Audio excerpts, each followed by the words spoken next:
सरकार को क्या एक बार फिर भारी परेशानी का सामना करना पड़ेगा या कुछ बिचौलिए हैं जो किसान नेता हैं, क्या इस बार वो फिर किसानों की अस्मिता को दांव पे लगा देंगे? ये एक बहुत बड़ी घटना होने के लिए जा रही है और इसकी टाइमिंग उसी तरीके से महत्वपूर्ण है, इस तरीके से भारत रत्नों की टाइमिंग महत्वपूर्ण है। क्या लग रहा है इस बार क्या कोई रास्ता निकाल पाएगी सरकार की किसान आंदोलन ना करें, या आपको लगता है कि एक बड़ा आंदोलन देश में अब और देखने को मिल सकता है और ये आंदोलन खड़ा हो गया तो चुनाव में इससे ज़्यादा खराब सरकार के लिए कुछ नहीं हो सकता? मेरा मानना है कि सरकार के पास किसानों को देने के लिए कुछ नहीं। आपको लगता है ये जो नीतीश को अपनी तरफ ले आओ, जयंत को अपनी तरफ ले आओ, ये जितना इलू-इलू टाइप की बातें हो रही हैं, वो एक आंदोलन सब खत्म कर देगा, सारा मैसेज खत्म कर देगा, ऐसा हो सकता है क्या? कि बंगाल में ममता बनर्जी और कांग्रेस का अगर ये गठबंधन टूटता हुआ नज़र आ रहा है, तो क्या वो इंडिया गठबंधन के लिए नुकसानदायक है? भाजपा फिर बड़ी मजबूती के साथ में ममता बनर्जी को लोकसभा चुनाव में टक्कर देगी। लेकिन जो जो बंगाल में 18 सीटों का जो एक बड़ा स्कोर बना लिया था 18 सीटों का, क्या वो इस बार बंगाल में आपको लगता है कि 18 सीटें जीत पाएगी बीजेपी? आम तौर पे मानना है कि इस बार विधानसभा चुनाव में नीतीश को बहुत बड़ा झटका लगेगा। उनको सीटों का हिस्सा ही बहुत कम मिलेगा। तो बार-बार जो राम मंदिर मुद्दा था, वो गर्माहट उतना ले नहीं पा रहा, भले अमिताभ बच्चन कल फिर आए हों वहाँ पे, तो लोगों ने उनको ट्रोल कर दिया कि साहब आप तो यहाँ फ्लैट बेचने आ रहे हो। योगी आदित्यनाथ सब विधायकों को दर्शन कराने ले गए। चाह के भी राम मंदिर मुद्दा गर्मी नहीं पकड़ पा रहा। देखिए, राम मंदिर से नहीं भाजपा चुनाव जीतने वाली है। नमस्कार, मैं हूँ संजय शर्मा, आप देख रहे हैं 4 पीएम न्यूज़ नेटवर्क। प्रधानमंत्री नरेंद्र मोदी के लिए मुझे लगता है राह इतनी आसान नहीं है। तरकश में जितने तीर थे सब निकाल ले रहे हैं। अलमारी खोलते हैं, एक भारत रत्न, एक भारत रत्न, एक भारत रत्न, लेकिन बात बनती नहीं है। नीतीश को तोड़ लो, जयंत को तोड़ लो, बात फिर भी बनती नहीं है। बात तब बिगड़ती हुई दिखती है जब हजारों लाखों किसान फिर दिल्ली को घेरने आ रहे हैं, अपनी बात करने आ रहे हैं। और किसान कोई राजनेता नहीं है, वो जड़ता मूलतः एक ऐसा जुझारू शख्स है भारत के मिट्टी में जिसकी खून पसीने की बूंदें गिरती हैं और जिनको गोदी मीडिया खालिस्तानी और आतंकवादी बताता था। मोदी सरकार के कई मंत्री उनके बारे में अभद्र टिप्पणी करते थे, लेकिन पिछली बार जब किसान आंदोलन खड़ा हुआ, 700-800 किसानों की मौत हो गई, तब सरकार को लगा, तब प्रधानमंत्री को लगा कि अगर ये आंदोलन और चल गया तो उनकी कुर्सी हिल जाएगी। लिहाजा उन्होंने कहा कि मेरी तपस्या में कुछ कमी रह गई होगी और मैं तीनों किसान बिल वापस लेता हूँ। लेकिन जो वादे किए गए थे वो वादे पूरे नहीं किए गए और एक बार फिर किसान दिल्ली घेरने आ रहे हैं। और किसान आंदोलन अगर चल गया, शुरू हो गया, किसानों के जो दलाल नेता हैं, जो चर्चित नेता हैं, उन्होंने बीच में पड़कर अगर किसान आंदोलन को खत्म नहीं कराया, तो 2024 में मोदी जी की कुर्सी हिल जाएगी। उधर बिहार में नीतीश बाबू का क्या हाल हो रहा है ये किसी से छुपा नहीं है। एक सर्वे जो सामने आया है उसने नीतीश के और भाजपा के होश उड़ा दिए हैं। उत्तर प्रदेश में अखिलेश यादव का पीडीए गठबंधन क्या गुल खिलाएगा और क्या रणनीति होगी पंजाब में और बंगाल में ममता बनर्जी की, इन तमाम बिंदुओं पर हमने बात करी है प्रोफेसर अभय दुबे जी से। आप देश के बड़े-बड़े टीवी चैनलों में उनको देखते रहते हैं, उनकी बात सुनते रहते हैं। एक ऐसे पत्रकार, एक ऐसे लेखक जिनको राजनीति की, सामाजिक संरचना की बहुत जानकारी है, हमारे साथ जुड़े हैं और आज इन सब तमाम मुद्दों पे हमने उनसे बात की है। उनके पास चलने से पहले आपसे रिक्वेस्ट है, चैनल को जॉइन कीजिएगा, सब्सक्राइब करिएगा। चलते हैं अभय दुबे जी के पास। अभय जी, स्वागत है आपका 4 पीएम न्यूज़ नेटवर्क में। चुनाव में अब बस गिनती के दिन बचे हैं, लेकिन सरकार के सिर पर एक बार फिर मुसीबत आ गई है। हजारों लाखों किसान फिर दिल्ली घेरने के लिए आ रहे हैं। सरकार को क्या एक बार फिर भारी परेशानी का सामना करना पड़ेगा या कुछ बिचौलिए हैं जो किसान नेता हैं और जिनके बारे में किसान खुद शक करते हैं कि वो सरकार की मध्यस्थता का काम करते हैं? क्या इस बार वो फिर किसानों की अस्मिता को दांव पे लगा देंगे, समझौता करा देंगे, या फिर कोई सरकार इस बार फंसेगी? किसान इस बार आर-पार की लड़ाई के मूड में, क्या लग रहा है आपको? देखिए, ये अपने आप में कितना बड़ा विरोधाभास है कि एक तरफ तो सरकार भारत रत्न पुरस्कारों के जरिए किसान समस्या के ऊपर लीपापोती करने में लगी हुई है। चौधरी चरण सिंह को किसान नेता के नाम पर, हालांकि वो सिर्फ किसान नेता नहीं थे, वो सारे देश के नेता थे। मैं तो उनका बड़ा सम्मान करता हूँ और मानता हूँ जितने भारत रत्न दिए गए हैं उसमें चौधरी चरण सिंह सबसे ज्यादा योग्य थे भारत रत्न के। तो एक तो चौधरी साहब के नाम पर ये किसान नेता थे, भारत रत्न दिया गया। उसके बाद MS स्वामीनाथन के नाम पर भारत रत्न कहा गया कि वो कृषि वैज्ञानिक थे, देश में हरित क्रांति लाए, तो एक तरह से उन्हें भी किसानों के मसीहा के तौर पर पेश किया गया है। और दूसरी तरफ पूरे देश के किसान सरकार के खिलाफ आंदोलित हैं। मैंने कभी सोचा भी नहीं था कि पिछला जो किसान आंदोलन था, जिसने दिल्ली को 3 तरफ से घेर लिया था और 1 साल तक दिल्ली को वो घेरे रहे और आखिरकार सरकार उनके सामने पराजित हुई, उस वैसा किसान आंदोलन दोबारा हो सकता है। लेकिन संजय जी, मुझे इस किसान आंदोलन के जो आसार हैं, इस तरह के लक्षण दिख रहे हैं, उसमें मुझे संभावना लग रही है कि पिछली बार जैसा किसान आंदोलन एक बार फिर हो सकता है। इन लोगों ने क्या किया है कि इन लोगों ने 6 महीने का राशन तेजी के साथ ये लोग जमा कर रहे हैं, और अगर वो प्रक्रिया जल्दी हो गई और सरकार ने कुछ ऐसा कदम नहीं उठाया जिससे किसान आंदोलन खत्म हुआ, तो फिर एक बार फिर वो किसान आंदोलन किसान जो है अंगद के पांव की तरह जम जाएंगे और दिल्ली को भी घेर लेंगे। और इस बार तो मुझे लगता है कि वो हरियाणा भी नहीं बचेगा। वैसे भी पिछली बार जब दिल्ली को घेरा था तो उसका असर हरियाणा और पंजाब दोनों के ऊपर पड़ा था, और इस बार भी पड़ने वाला है। तो ये एक बहुत बड़ी घटना होने के लिए जा रही है, और इसकी टाइमिंग उसी तरीके से महत्वपूर्ण है, इस तरीके से भारत रत्नों की टाइमिंग महत्वपूर्ण है। भाई, उस महत्वपूर्ण टाइमिंग का श्रेय नरेंद्र मोदी को दिया जाता है कि बड़ा उन्होंने राजनीतिक मास्टर स्ट्रोक मार दिया है। अभी किसान कौन सा स्ट्रोक मार रहे हैं, जरा ये देखिए। मतलब अभी 2 महीने बाद चुनाव होने वाले हैं, और किसान आंदोलन का इतना दबाव सरकार के ऊपर है कि मिनिस्टरों की एक पूरी टीम उनके साथ समझौता करने के लिए दिन रात लगी हुई है।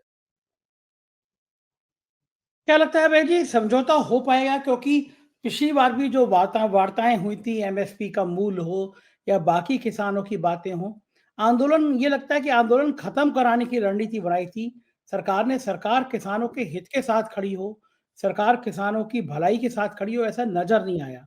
किसानों में जो गुस्सा था, जो नाराजगी थी, उसका कारण यही था कि किसानों की बातें मानी नहीं गई थी।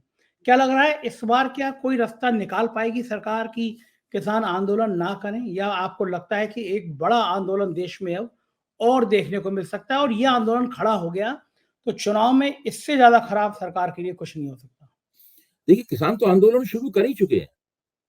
अब तो सवाल ये है कि क्या आंदोलन ये पहले जैसा होगा या कुछ दिनों चलने के बाद में समाप्त हो जाएगा। आंदोलन तो शुरू हो चुका है। अभी अभी मेरे ख्याल से 8 तारीख की बात है। 8 तारीख को दिल्ली में लगभग सभी सड़कें जाम थी। हाँ, सड़कें जाम थी, और हमने देखा है कि नोएडा और दिल्ली की तरफ आने वाली जितने रोड थी, हाँ जी। सब हुँ। रोड ब्लॉक थी। नोएडा दिल्ली की तरफ हजारों लाखों किसान उस दिन भी सड़कों पे था, और 8-10 घंटे पूरी दिल्ली पैक हो गई थी, जाम और ही खास जाम बात लग ये गया है था। कि उस दिन मैं इंडिया इंटरनेशनल सेंटर में अपना वर्कशॉप कर रहा था। मेरे वर्कशॉप का दूसरा दिन था, और अपने मेहमानों और वक्ताओं का मैं इंतज़ार कर रहा था, और उन्हें पहुँचने में देर हो रही थी ट्रैफिक की वजह से। तो तभी किसी ने मुझसे फ़ोन करके कहा कि आप ये नोएडा के पास जहाँ पे बहन मायावती का एक बहुत बड़ा वो समता स्थल और क्रांति स्थल बना हुआ है, विशालकाय, सरकार उसको डिमोलिश कर रही है, उसको तोड़ रही है, इसलिए वहाँ भीड़ लगी हुई है। हमने यार नहीं, हो ही नहीं सकता। वास्तव में ये बात नहीं थी। बात यही थी कि किसान आंदोलन के कारण वहाँ पर जाम लग गया था, और भी दिल्ली की सारी आर्टरीज ब्लॉक थी उस दिन। तो किसान आंदोलन तो शुरू हो चुका है। सवाल ये है कि सरकार के पास इस आंदोलन से निपटने की रणनीति क्या है? मेरा मानना है कि सरकार के पास किसानों को देने के लिए कुछ नहीं है। सरकार किसानों को ज़्यादा से ज़्यादा आश्वासन दे सकती है। वो भी आश्वासन पहले से ही तय होगा कि वो झूठा होगा। सब लोग जान जाएँगे आश्वासन सुनते ही कि वो झूठा होगा। इस किसान आंदोलन का जो इसका स्ट्रक्चर है, वो थोड़ा पिछले किसान आंदोलन से भिन्न लगता है। पिछले किसान आंदोलन में मजदूरों के संगठन शामिल नहीं थे औपचारिक रूप से। वैसे समर्थन तो उनका था, लेकिन औपचारिक रूप से नहीं शामिल हुए थे। इस बार जो समिति किसान आंदोलन कर रही है, वो किसान मजदूर समिति है। उसमें मजदूरों के बड़े-बड़े संगठन, उसमें केवल भाजपा का जो भारतीय मजदूर संघ है उसको छोड़कर बाकी ज्यादातर संगठन भी, मजदूरों के संगठन भी उसमें शामिल हैं। लेकिन चूंकि उसमें आंदोलनकारी ताकत, जो पॉलिटिकल मोबिलाइजेशन है, राजनीतिक गोलबंदी है, वो केवल किसानों की ही हो रही है। इसलिए ये किसान आंदोलन का नाम दिया जा रहा है। मजदूर भी इसमें निकल के आएँगे, समय-समय पर वो भी उसके साथ जुड़ेंगे, और तो वो देखते हैं कि कब स्थितियाँ कैसे परिवर्तित होती हैं, और इसका इसका घटनाक्रम किस तरीके से आगे बढ़ता है। तो मुझे नहीं लगता कि सरकार के पास इसे देने के लिए कुछ है। अबे जी, आंदोलन भले दिल्ली में हो लेकिन उसकी कूच बलिया से लेकर नोएडा तक, बिहार से लेकर बंगाल तक सुनाई पड़ती है। जी। किसान अपने आप को एक परिवार की तरह जोड़ता है और पिछली बार जो गोदी मीडिया ने कहा कि वो खालिस्तानी हैं, वो आतंकवादी हैं और सरकार के मंत्रियों ने भी किसानों के लिए कहा, 700-800 किसानों की शहादत हो गई। इस बीच में गृह राज्य मंत्री टेनी की महाराज के बेटे ने थार गाड़ी चढ़ा दी, कई किसानों की मौत हो गई। लेकिन और भी घटनाएँ हुई, साक्षी मलिक और सारे खिलाड़ियों को घसीटा गया। वो उन किसानों ने एक जाट समुदाय ने, खाप पंचायतों ने उसको जोड़ा अपने साथ से। ये सारा घटनाक्रम बन के एक तैयार हुआ, जो सरकार के लिए बहुत परेशानी का सबब बना। आपको लगता है ये जो नीतीश को अपनी तरफ ले आओ, जयंत को अपनी तरफ ले आओ, ये जितना इलू-इलू टाइप की बातें हो रही हैं, वो एक आंदोलन सब खत्म कर देगा, सारा मैसेज खत्म कर देगा, ऐसा हो सकता है क्या? नहीं, देखिए, राजनीतिक प्रक्रिया, भाजपा अपना राजनीतिक प्रबंधन चला रही है, उसका एक अलग महत्व है और उसमें मैं कहूँगा कि भाजपा ने काफ़ी उस्तादी दिखाई है। जितनी जितनी कुशलता भाजपा ने दिखाई है, आम तौर पे पार्टियाँ इतना राजनीतिक प्रबंधन इस हद तक जाके नहीं कर पाती हैं। भाजपा ने उन लोगों को भी अपनी ओर खींच लिया जिनके बारे में हम लोग मानते थे कि वो भाजपा की तरफ नहीं जाएँगे। अब किसान आंदोलन अभी शुरू हुआ है, अब उसका दबाव धीरे-धीरे बढ़ेगा। चूँकि ये चुनावी समय है, इसलिए उसका दबाव बहुत ज़्यादा पहले 6 महीने बाद जो दबाव सामने आया था, वो मैं मानता हूँ कि 15 दिन में वो दबाव बन जाएगा। फरवरी खत्म होते-होते अगर किसान आंदोलन चालू रहा और बीच में खत्म नहीं किया गया, जो कि इस बार खत्म होना इतना आसानी से खत्म भी नहीं होगा, साथ मजदूर संगठन भी जुड़े हुए हैं। मजदूर मजदूर संगठनों के लोग राजनीतिक रूप से ज़्यादा उनके उनका रवैया अलग तरह का होता है और उन्हें आंदोलन को करने में अलग तरह की महारत हासिल होती है। तो 2 तरह की शैलियों का मिलान इस आंदोलन में होगा। एक तो किसान अपने तरीके से आंदोलन करेंगे और मजदूरों का भी उसमें बड़ा इनपुट रहेगा रणनीति के सवाल पर, मजदूर नेताओं का। तो सरकार के पास, सरकार से जो बातचीत होगी उसमें मजदूर नेता भी बैठेंगे, ज़ाहिर है। भाई, मजदूर किसान संघर्ष समिति ने आंदोलन किया है और तो इतनी आसान नहीं है कि सरकार कोई घोटाला बना के, कोई घोल बना के किसानों को पिला दे और वो बात मान जाए।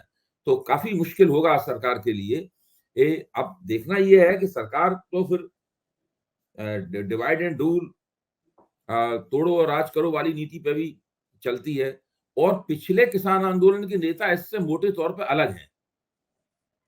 हुँ, देखिए, चढ़ूनी हुँ, साहब इसके अंदर नहीं है, उग्रहाँ हुँ, इसके अंदर नहीं है, अभी तक हुँ। टिकैत बंधुओं का भी नाम नहीं सुनाई पड़ा है। हाँ, तो क्योंकि हाँ, तो मैं यही कहना चाह रहा था क्योंकि टिकैत बंधुओं के बारे में कहा जाता है और ख़ास तौर हाँ, से हाँ, वो तो बहुत बातें खिलाड़ियों कही आती हैं उनके बारे में। यानी कि वो सरकार के ठीक बात है आपकी, आपकी बात सही है बिल्कुल। तो ये लोगों का नाम अभी सुनाई भी नहीं पड़ा है। जो नेता हैं, ये नए दूसरे किसान नेता हैं, जो आंदोलन चला रहे हैं। लेकिन इन्होंने क्षमता प्रदर्शित की है कि उसी पहले के किसान आंदोलन की तरह ही बहुत बड़े पैमाने पे लोगों को ला सकते हैं सड़कों पे, जो तो उन्होंने करके दिखा दिया है। ये जो अभी 13 तारीख को तो हरियाणा पूरी तरीके से ठप हो जाएगा ना। हरियाणा में इंटरनेट वगैरह सब बंद करने के आदेश दे दिए गए हैं। और जगह-जगह बैरिकेड लगे हुए हैं। पूरा हरियाणा में पुलिस-वुलिस सब किसानों को रोकने के लिए तैयार खड़ी हुई है। तो कुछ ऐसा घटित ज़रूर होने जा रहा है जिसका हम लोगों को पहले से अनुमान नहीं था और सरकार भी उसके लिए तैयार नहीं थी। सरकार भी अंदर से बड़ी खिसिया रही होगी कि कैसे बुरे मौके पे इन लोगों ने अपना आंदोलन करना शुरू किया है। हाँ, बिल्कुल, बिल्कुल ठीक कह रहे हैं और उस दौर में किया है जब गोदी मीडिया इंडिया गठबंधन को लेके तरह-तरह का प्रचारित कर रही है कि ममता बनर्जी अलग हो गईं, पंजाब में आम आदमी पार्टी अलग हो गई और इंडिया हुँ। गठबंधन टूट गया।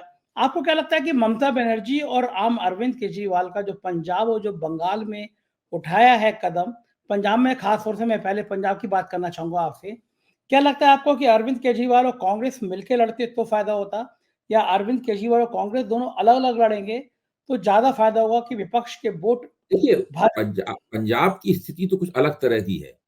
पंजाब में ना तो भारतीय जनता पार्टी प्रभावी है, अकाली दल की स्थिति में कोई सुधार हुआ नहीं है। बेअदबी वाले मामले में उनके ऊपर जो चोट लगी थी, जो उनकी खुद की लगाई हुई चोट थी, उससे वो अभी तक उभरे नहीं हैं।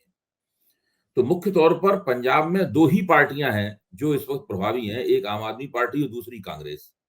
दोनों पार्टियाँ इंडिया गठबंधन की सदस्य हैं। तो मुझे तो लगता ये है कि पंजाब में ये दोनों पार्टियाँ लड़ेंगी, कहीं-कहीं कुछ फ्रेंडली फाइट नुमा स्थिति भी होगी और ये मोटे तौर पर पंजाब की ज़्यादातर सीटें दोनों पार्टियाँ अलग-अलग जीत लेंगी। कुछ जगहों पर इन दोनों के बीच भी कठोर संघर्ष होगा, क्योंकि अकाली दल और कांग्रेस जो है वो रेस में है, नहीं लगता ऐसा। तो ये अभी शुरुआती बात मैं बता रहा हूं।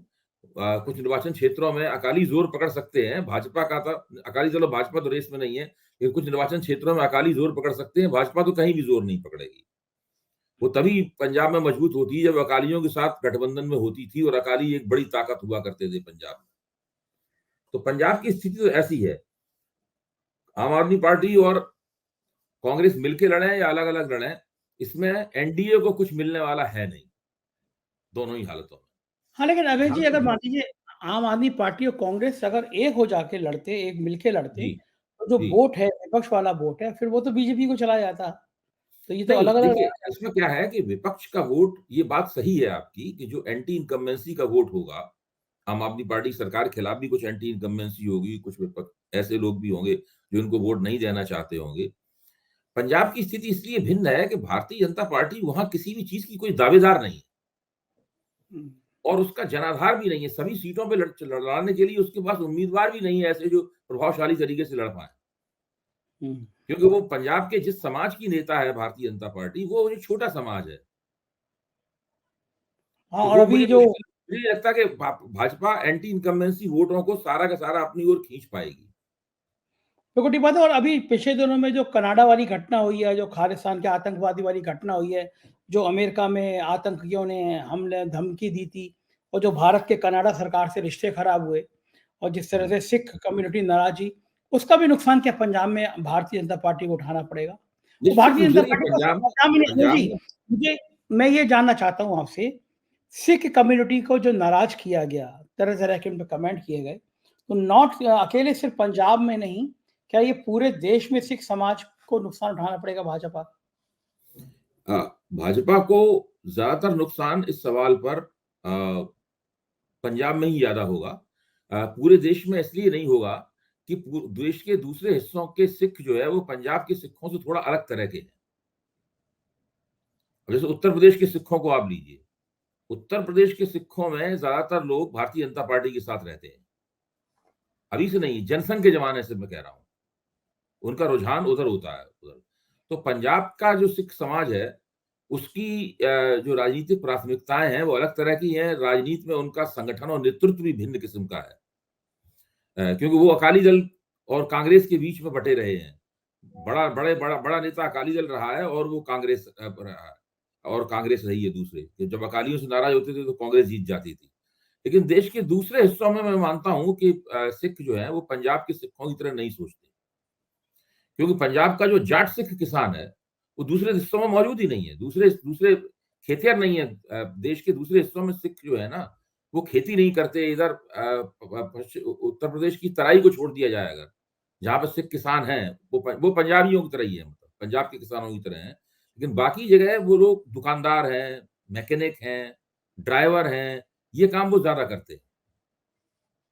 खासतौर तो से ये व्यापारी वर्ग जो है ना, किस सिखों में जो व्यापारी वर्ग है, जो इसे पंजाबी खत्री व्यापारी वर्ग आप कह सकते हैं, सिख धर्म अपनाने वाला, वो उसका सोच समझ अलग तरह का है। दिल्ली में भी वही ज्यादा हावी है। बिल्कुल अभय जी, मुझे एक चीज़ और बताइए कि बंगाल के जो हालात हैं, बंगाल में जो ममता बनर्जी ने कहा कि यहाँ पे मैं अकेला लड़ने में सक्षम हूँ। बंगाल की राजनीतिक स्थिति को थोड़ा समझाने की कोशिश करिए हम लोगों को, कि बंगाल में ममता बनर्जी और कांग्रेस का अगर ये गठबंधन टूटता हुआ नज़र आ रहा है, तो क्या वो इंडिया गठबंधन के लिए नुकसानदायक है? या फिर इस स्ट्रैटेजी से ममता बनर्जी ज़्यादा मजबूत हो जाएँगी? क्या बंगाल की राजनीति के अर्थ क्या निकलते हैं?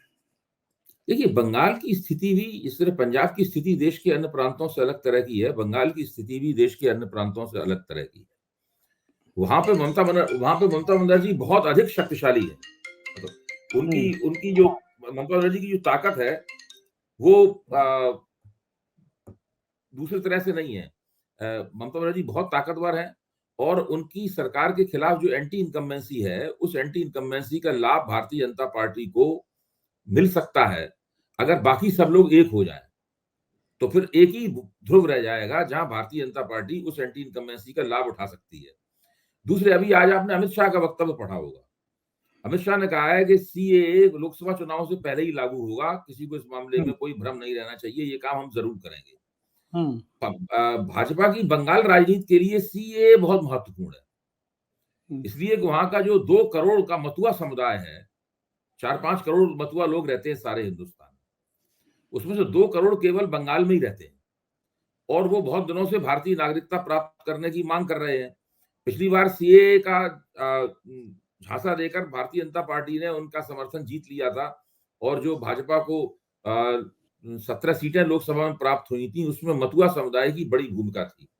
फिर भाजपा ने सीए पास तो करा लिया, लेकिन उसकी नियमावली नहीं बनाई। नियमावली बनाने में ये लोग बहुत फिसड्डी हैं, जाने कितने कानून बने पड़े हुए हैं, उन कानूनों को लागू ही नहीं किया गया है, क्योंकि नियमावली नहीं बनाई गई है। अब आप समझिए 5 वर्ष पहले जिस सीए की धूम थी, जो चुनावी मुद्दा था, 5 साल गुजर गए सरकार को शासन करते हुए, इन्होंने 5 साल में नियमावली उसकी नहीं बनाई। अब उसकी जल्दबाजी में नियमावली बनाकर उसको लागू करना चाहते हैं, क्योंकि अब मथुआ समुदाय के इनको वोट चाहिए। तो अगर इन्होंने नियमावली बनाकर उसको लागू कर दिया सीए को, तो मथुआ समुदाय हो सकता है कि फिर से भारतीय जनता पार्टी के समर्थन में चला जाए। अगर वो भारतीय जनता पार्टी के समर्थन में जाता है तो भाजपा फिर बड़ी मजबूती के साथ में ममता बनर्जी को लोकसभा चुनाव में टक्कर देगी। तो ऐसे में बहुत ही सतर्क होकर इन लोगों को चलना है। इन्हें ऐसा कोई मौका नहीं देना है कि जो ममता बनर्जी के खिलाफ एंटी इनकम्बेंसी है, जो हो ही जाती है हर पार्टी के खिलाफ जितने दिनों से शासन कर रही है, उसको गोलबंदी के लिए एक ताकतवर ध्रुव मिल जाए। तो उस इसलिए स्थिति में वहां अगर कांग्रेस अलग लड़ेगी तो फायदा होगा। हाँ, मेरे ख्याल से कांग्रेस अलग लड़ेगी और सीपीएम अलग लड़ेगी। तो कुछ नाराज वोट कांग्रेस लेगी, कुछ नाराज वोट सीपीएम लेगी, कुछ नाराज वोट भाजपा में भी जाएगा। हम्म, हम्म। लेकिन जो जो बंगाल में 18 सीटों का जो एक बड़ा स्कोर बना लिया था, 18 सीटों का, क्या वो इस बार बंगाल में आपको लगता है कि 18 सीटें जीत पाएगी बीजेपी? नहीं, इस बार तो कमी आएगी उसके अंदर। उसकी कमी आने की वजह ये, पिछली बार ममता बनर्जी काफी मुगालते में थी। उनकी वो मान नहीं रही थी कि वो हार सकती हैं इतनी इतने बड़े पैमाने पर सीटें, क्योंकि उन्हें अपने खिलाफ जो एंटी इनकम्बेंसी बन रही थी, जो टीएमसी के लोग जो मनी एक्सटॉर्ट कर रहे थे पब्लिक से, धन उगाही कर रहे थे, इसकी वजह से ममता बनर्जी तो खुद बदनाम नहीं थी, लेकिन उनकी पार्टी बदनाम होती जा रही थी। वो बात लोकसभा चुनाव के बाद समझ में आई ममता बनर्जी को, और उन्होंने उस समस्या को खत्म किया। अगर उस समस्या को खत्म नहीं करती तो विधानसभा चुनाव ही नहीं जीत पाती। तो आज वो स्थिति नहीं है। आज ममता बनर्जी सतर्क हैं। आज बहुत मुश्किल है भाजपा के लिए उस चुनाव नतीजे को दोहरा पाना। और मथुआ समुदाय वो भी देख रहा है कि 5 साल हो गए, इन्होंने हमें नागरिकता नहीं दी और ये बातें बड़ी बड़ी किया करते थे, हमारे वोट भी ले लिए। अब फिर से चुनाव आया है तो फिर से नागरिकता देने के लिए सीए लाया जा रहा है। तो ये चीज भी भाजपा की थोड़ा मथुआ समुदाय के सामने स्पष्ट हुई है कि सिर्फ उन्हें वोट चाहिए। अगर भाई 5 कायदे से तो लोकसभा चुनाव के तुरंत बाद नियमावली बनाकर सीए लागू कर देना चाहिए था, जैसे कि भाजपा का वायदा था, और मथुआ सही बात समुदाय है। को नागरिकता देनी चाहिए थी। सीए है इसीलिए, लेकिन वो नहीं किया गया। वो क्यों नहीं किया गया, इसका भाजपा को उन्हें जवाब देना पड़ेगा। तो मथुआ समुदाय को भी सोचना पड़ेगा कि ये पार्टी किस तरह की है और क्या करती है। इसको हमने एक बार वोट दिया, दोबारा हम वोट दें या ना दें। बिल्कुल ठीक बात है। हम चलते हैं बिहार की तरफ।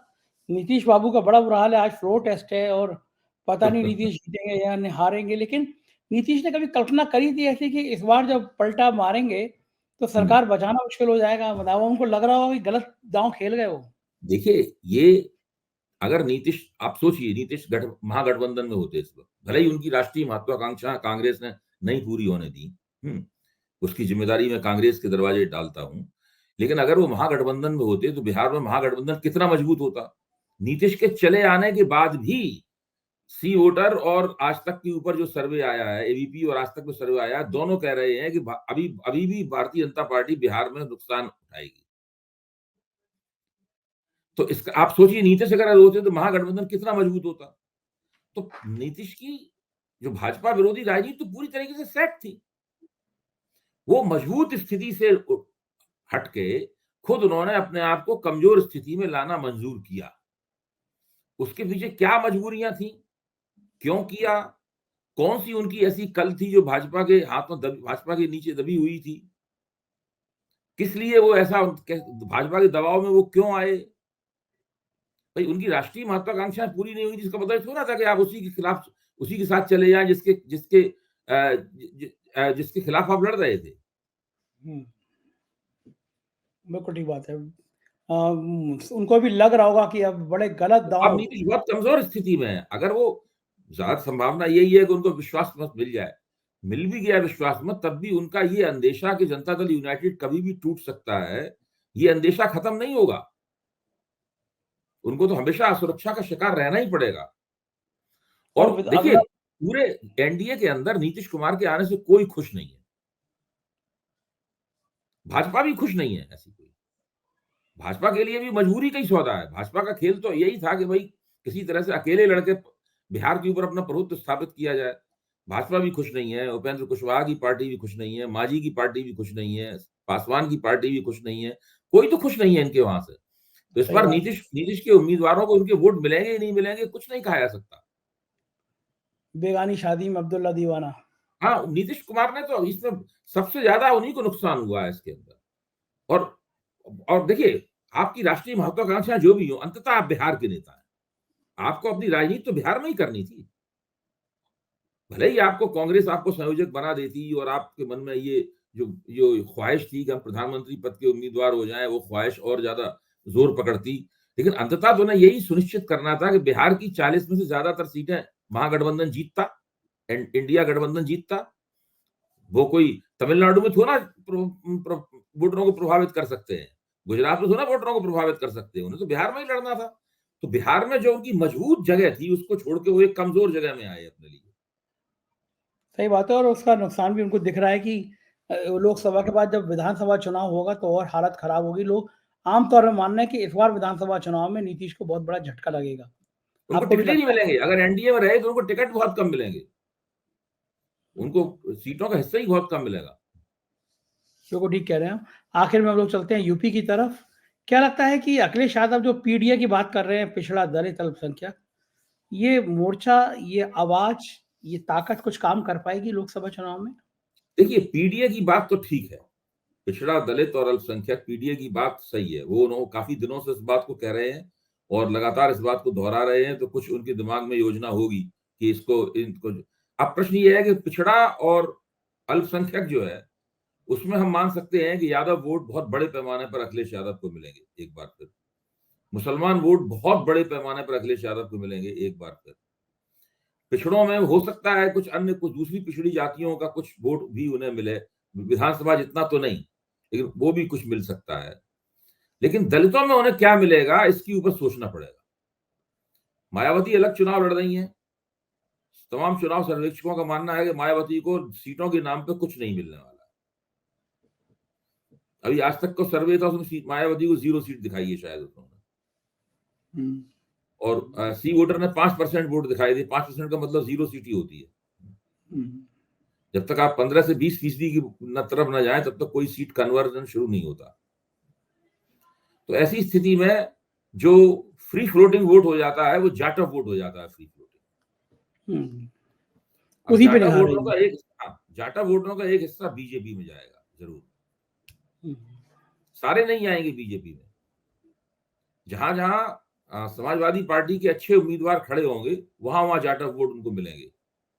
हुँ, तो समाजवादी पार्टी के उम्मीदवारों के साथ भी जाट ऑफ वोट कुछ जाएगा। तो हम ये कह सकते हैं कि पिछड़े, अल्पसंख्यक और दलित में कुछ ना कुछ तो इसका सामाजिक गठजोड़ अखिलेश जी निकालेंगे। लेकिन उसका आकार कितना बड़ा होगा उस सामाजिक गठजोड़ का? क्या वो भाजपा के सामाजिक गठजोड़ से आगे निकल पाएगा गोलबंदी में, वोटों की गोलबंदी में, या पीछे रह जाएगा? ये सवाल है सोचने के लिए। हाँ, क्योंकि मुझे लग रहा है कि वो बार-बार जो राम मंदिर मुद्दा था, वो गर्माहट उतना ले नहीं पा रहा। भले अमिताभ बच्चन कल फिर आए हों वहाँ पे, तो लोगों ने उनको ट्रोल कर दिया कि साहब आप तो यहाँ फ्लैट बेचने आ रहे हो, फ्लैट का विज्ञापन दिया, अरोड़ा कंपनी का इसलिए आप आ गए हो। योगी आदित्यनाथ सब विधायकों को दर्शन कराने ले गए। चाह के भी राम मंदिर मुद्दा गर्मी नहीं पकड़ पा रहा। तो अगर राम मंदिर का मुद्दा गर्मी नहीं पकड़ पा रहा, तो फिर उत्तर प्रदेश में जातियों पे चीज़ें जाएँगी। जातियों पे जाएँगी तो जो सपने हैं बीजेपी के कि 70 आ जाएँगी, 80 आ जाएँगी, ये सपने क्या पूरे होते हुए नज़र आ रहे हैं आपको? देखिए, मैं तो मानता ही नहीं हूं कि राम मंदिर के मुद्दे पर भारतीय जनता पार्टी चुनाव जीतना चाहती है या चुनाव जीतेगी या उस मंदिर पे वोट मांगेगी। या मैं तो ये मानता हूं कि अगर अखिलेश, जयंत चौधरी, मायावती और कांग्रेस के बीच में समझौता हो जाता तो एक नहीं 3 राम मंदिर बनते उत्तर प्रदेश में, और उन तीनों में मोदी जी प्राण प्रतिष्ठा करते, तब भी भाजपा की 35-40 सीटें हार जाती भाजपा। देखिए, राम मंदिर से नहीं भाजपा चुनाव जीतने वाली है। चुनाव भाजपा अगर जीतेगी उत्तर प्रदेश में तो उसका जो सोशल कोलिशन है, जो सामुदायिक गठजोड़ है बहुत बड़े पैमाने पर, उसकी वजह से जीतेगी भाजपा। तो ठीक बात। अखिलेश उसी जगह उनसे मुकाबला कर रहे हैं। वही वो जगह है जहां अखिलेश उनके साथ में मुकाबला कर रहे हैं। इसीलिए मैं कह रहा हूं कि अखिलेश का हमें हमें आकलन करते समय ध्यान रखना चाहिए कि अखिलेश के सामाजिक गठजोड़ का आकार क्या है और भाजपा के उसी सामाजिक गठजोड़ का आकार क्या है। उसी से चीजें तय होंगी और उसी से उसी चीज़ पे मुझे लगता है जी, मुझे लगता है फिर उसी से फिर दिल्ली की कुर्सी भी तय होगी कि दिल्ली की सत्ता बिल्कुल। किस। मैं तो मानता ही हूँ भारतीय लोकतंत्र समुदायों का लोकतंत्र है। अब आप देखिए, चरण सिंह को भारत रत्न दिए जाने से पश्चिमी यूपी के जाट प्रभावित हो सकते हैं, हरियाणा के जाट प्रभावित नहीं होंगे। वो चरण सिंह के बारे में देवीलाल क्या बात कहा करते थे, वो मैं इस वक्त दोहराऊंगा नहीं यहाँ पर। सही मुझे बात है। पता हर है। हर हाँ, हाँ, हर जगह के अलग-अलग। राजस्थान के जाट नहीं प्रभावित होंगे उससे।